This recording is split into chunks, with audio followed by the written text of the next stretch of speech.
It all begins with an ominous announcement from a mysterious figurehead named Citizen General Zakarian. He is the leader of the United Kingdom Liberation Army, or UKLA. It is then revealed that the United Kingdom has spiraled into a state of chaos following the sacking of the royal government. The British Army declared martial law and grabbed all power of governance. Their only opposition left is the UKLA and Zakarian. The scene abruptly shifts as a woman wakes up in an extremely bright white chamber. Its floor is made of metal, while the roof seems to be padded by some kind of soundproofing material. All the walls of the room are uniform except one, which has a white square box on it. The visibly injured woman stumbles towards the box and asks if anyone is on the other side. Seconds later, an electronically modified voice booms across the chamber and asks the woman if she is hungry. The woman is taken aback, but soon a box appears from the bottom of one of the walls. It contains a chocolate with a plain cover and no label on the wrapper. Obviously, the woman is suspicious and refuses the chocolate. The booming voice, however, reassures her that there is nothing dodgy in it, so she grabs the packet of chocolate and immediately gobbles it up. The voice then asks her if she remembers anything. The woman replies that the last thing she remembers is delivering some office papers but has no idea about their contents. The voice further asks what her name is, to which she quickly replies that it is Ruth. After a few moments, Ruth notices that the chamber is getting slightly hotter. At the same time, the pores on the padded roof also begin opening. A considerable amount of water vapor starts flowing in through the pores. The voice soon asks Ruth if she knows what a wet bulb temperature means. She, on the other hand, is sweating profusely and in no shape or form to answer anything. The mercury is barely at 33 degrees, but it is the high humidity along with that temperature that starts making the chamber insufferable. But rather cleverly, Ruth lays down flat on her back and takes multiple deep breaths. This is the best way to deal with high humidity when one is in open spaces. The voice then calmly says that it wants answers about what was going on in the facility she worked in. Just then, the voice starts coughing, which would mean that there is an actual person on the other side of the chamber. Ruth hears this and cheekily asks if he needs help. The temperature also seems to have returned to normal, which prompts her to try and stand back up. For someone who is in a very difficult and strange situation, Ruth is quite calm. The voice notices it and makes a pointed remark. He says that it will require more convincing to prove that Ruth is actually not as ignorant as she wants to portray. Meanwhile, the temperature of the room is cranked down. Ruth grabs her arms as her breath begins producing fog. She also rubs her limbs for a few moments, but it seems to have no effect. Then, just like last time, she exhibits quite a deep awareness of her situation. Ruth chucks her clothes down on the floor and begins doing aerobics in just her undergarments. She fully knows that her clothes are wet due to sweating not long ago, and wet clothes accelerate the process of hypothermia. Nonetheless, the room is too cold for aerobics to raise her body temperature. Ruth then falls down on the cold metallic surface, clutching herself. The voice notes that despite these extreme circumstances, she shows no signs of breaking mentally. It commends Ruth, but reminds her that the purpose of this white chamber is to break people. The scene shifts to Ruth sitting down near the center of the chamber. The temperature is back to normal, but she doesn't wear her clothes as they are still wet. She even asks the voice to dry them for her. To her surprise, the box from the bottom of one of the walls opens once again. The voice asks her to drop the clothes in there, promising that they will be dried. Ruth obliges and puts her clothes in the box. After she sits down once more, the voice points out that she showed bravery in dealing with such extreme temperatures. This is less of a compliment and more of a probing statement. No normal admin girl in a corporate office knows how to deal with extreme torture scenarios. The voice then asks if the tattoo of two birds on her wrist means anything. Ruth mindlessly bumbles that there is no meaning behind it, but she simply finds it cute. At this moment, she jolts up and questions how the voice can see her so clearly. Ruth then begins searching for cameras around the room and soon finds one attached to a wall. As if to distract her, the box from the wall's bottom opens once more. There is, however, no food or dried clothes in it. Ruth cautiously approaches the box, only to see that there is a severed hand placed inside. Disgusted and horrified, she falls to her knees and grabs the hand. A brass bracelet and a watch is wrapped around the wrist. which Ruth seems to recognize. She yells, "How could anyone be so cruel?" But the voice yells back, asking her what was going on in the facility she worked for. Ruth once more says that she was simply an admin girl, but the answer engages the voice, and it replies that if she doesn't know anything,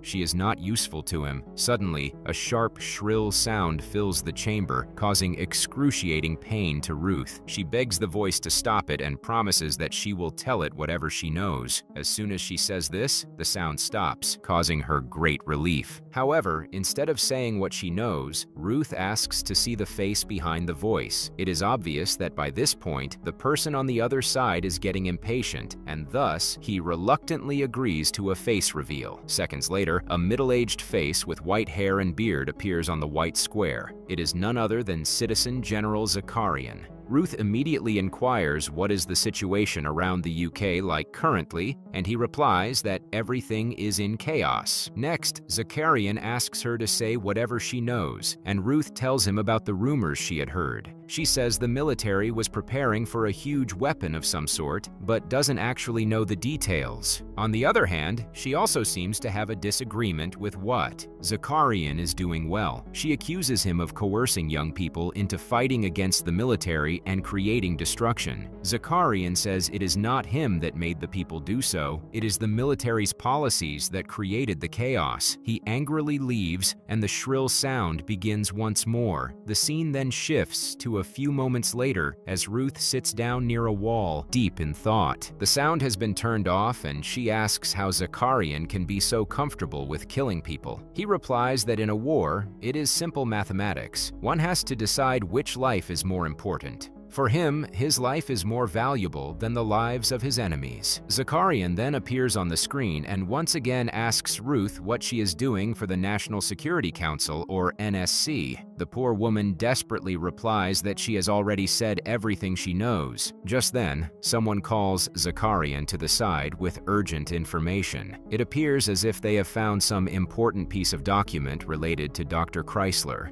the head of weaponry in the NSC. The name strikes some chord with Ruth, who exclaims that she was actually taking the documents to Dr. Chrysler before she got knocked out. Zakarian, however, is sure that she knows way more than she is currently spilling out. Then begins the new rounds of torture. The first step is electrocution, as Zakarian calmly explains how dictators have used this method in the past. He particularly points to the brutal methods of General Pinochet from Chile, who used to shock his prisoners over and over. Ruth gets zapped by a sudden voltage of electricity coming from the metallic floor. She falls down in anguish, but there is no escape. The whole floor is metallic, and no matter where she goes, she is zapped. However, the electrocution soon stops as Ruth lies in pain in the middle of the chamber. Zakarian orders her to go to one of the walls, which has turned into a black screen. When she replies that she can barely move, 2 drops of acid fall on her abdomen from the pores on the roof. Screaming in pain, Ruth bolts back and wriggles to the black screen. To her horror, the screen soon turns transparent, and she comes face to face with a horrific sight. A cannibal girl whose body is almost burnt with acid is lashing at the glass. Zakarian then lets the cannibal girl out, who immediately attacks Ruth. She breaks a finger clean off her hand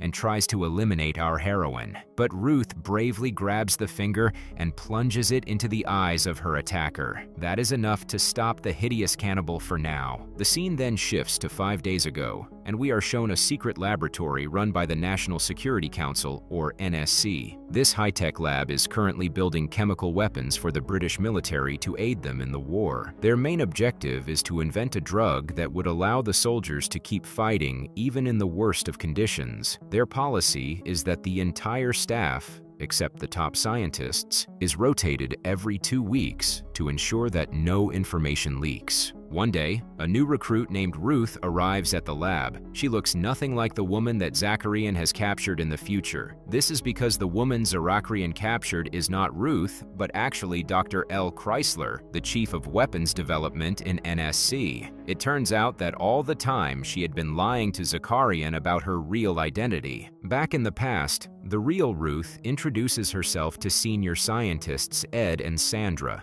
She also shakes hands with Dr. L, who immediately gets a rash on her palms. This is because she has a nut allergy, and Ruth had eaten a chocolate bar that contained almonds. Ella rushes upstairs and coughs maniacally as she tries to keep her allergy under control. After everything is normal, Elle begins easing Ruth into their work. It is then revealed that the NSC actually developed the White Chamber, a sophisticated torture device that also serves as a testing ground. Their test subject is none other than Zakarian, the leader of the rebels. The military had caught him a few days ago, but the rebel militia refused to surrender. Thus, the military gave Zakarian to the NSC so that he can be used as a human test subject for their experiments. After a while, Ruth watches on as Dr. L goes to the White Chamber and communicates with Zakarian through an electronically altered voice. The rebel leader is a witty man who once served the Special Air Service, or SAS. He is habituated to techniques of torture like sleep deprivation and not allowing one to go to the bathroom, so he cracks jokes with the altered voice he hears and doesn't actually reply to any questions they ask him. However, soon, Elle gives him a pie and promises that they haven't infused anything in it. Zakarian falls for the trick and gobbles it up. Unbeknownst to him,